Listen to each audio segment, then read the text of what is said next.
talk about the banjo. We're going to have a short banjo lesson. We're going to discuss banjo tuning, banjo types, the finger picking styles versus claw hammer or old-timey banjo. So first, let's just get our banjo out. And here is the standard tuning for a bluegrass type banjo. We have the high, short, this is a 5-string banjo, so this has got a short string right here. This is the short string. And then we have the other 4 long strings right here. So this is the 5th string is what it's called, and this short string is tuned to a G. That's how G sounds. This next string right here, this is the 4th string. That's a D. The next string, the 3rd string, which is right here, that plays a G. These are all open, G. The next string, which is the 2nd string, plays a B. And the 1st string, right here, is a D. So our open tuning for the banjo in G tuning is going to be G, D, G, B, D.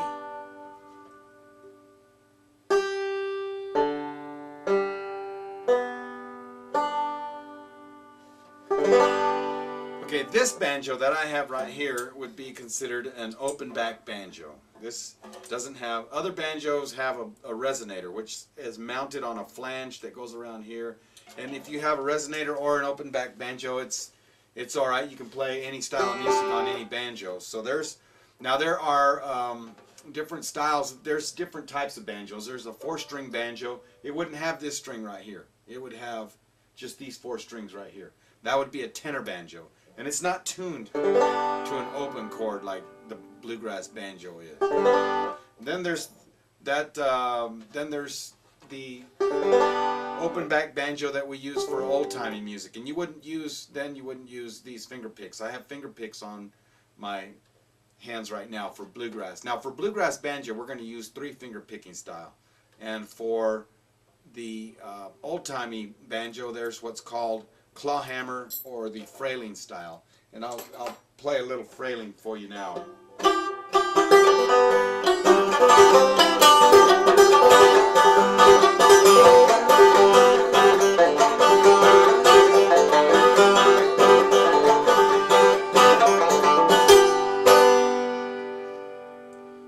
That's a frailing style.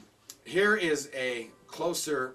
Here's a different angle of frailing style and a little slower so you can see what I'm doing.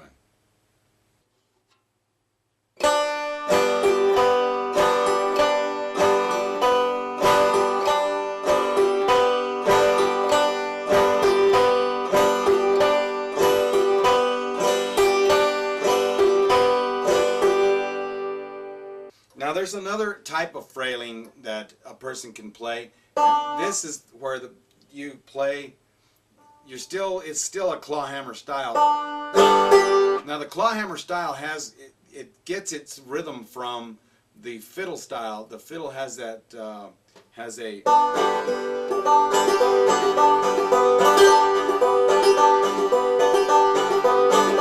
it's da da da da da da da da da, that style. That's the fiddle bow technique, and the frailing banjo style has that rhythm to it.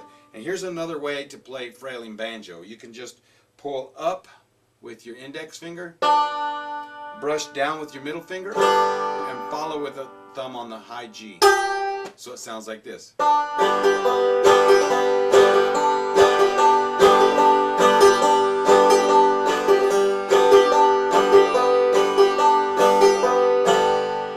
Here's a better view of that style of frailing for you, so you can see what we're doing with our fingers there.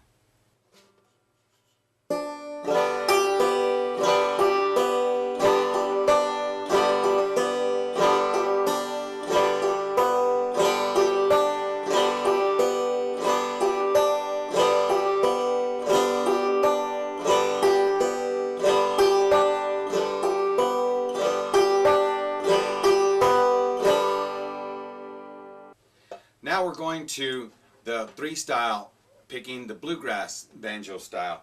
Now it's called bluegrass style, Earl Scruggs style, and three-finger picking. Those are pretty much the same. When one person over another mentions bluegrass banjo or three-finger banjo or Earl Scruggs style banjo, they're all the same styles.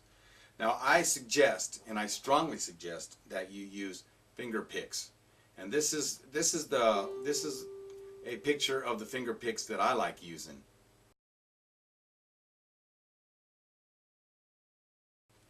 I suggest that you really work. You have to be diligent to get finger picks. A lot of people tell me that they like using no finger picks because they can feel the strings and they feel their way around on the banjo better. And at first it really feels that way.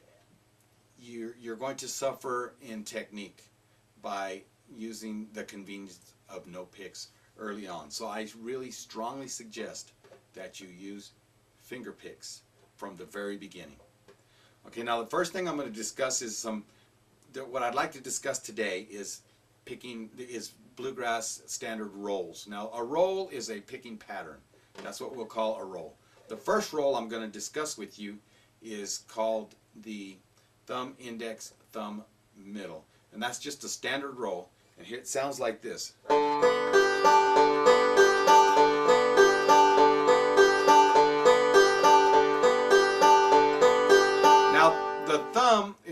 The index is going to play the second string, the middle is going to play the first string, the thumb is going to play the fifth, fourth, and third strings. So you can alternate that thumb around from third,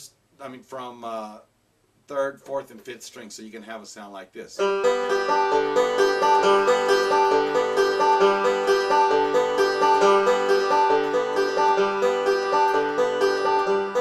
As you can hear, it has that alternating bass sound. I'm using that G to D with my thumb.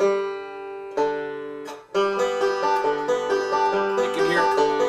G, D, G, D, G, D. Here's a better shot of thumb, index, thumb, middle, so you can see what I'm doing. I'm going to slow it down a little bit and you can see how I'm playing that.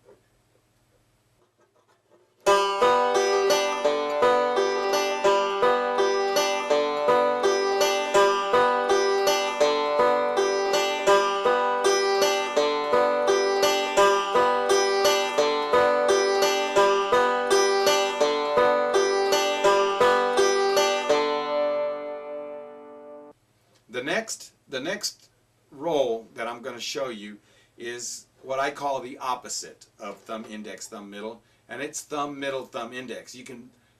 They're so close you can't really hear the difference. Here's thumb, middle, thumb, index.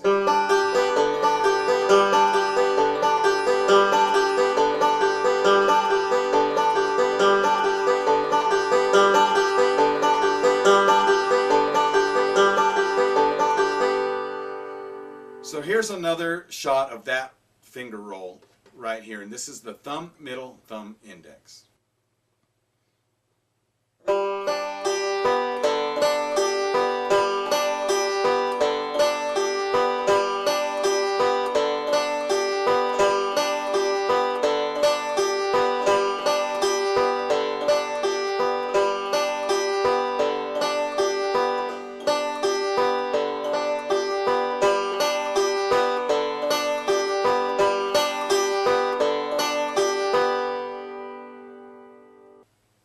I suggest you take and practice the thumb, index, thumb, middle until you're really smooth with it.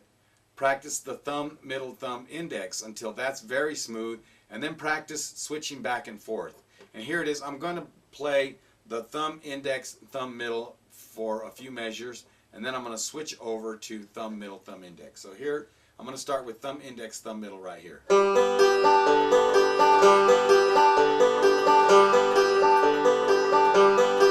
Switch right now. You can't hardly tell the difference.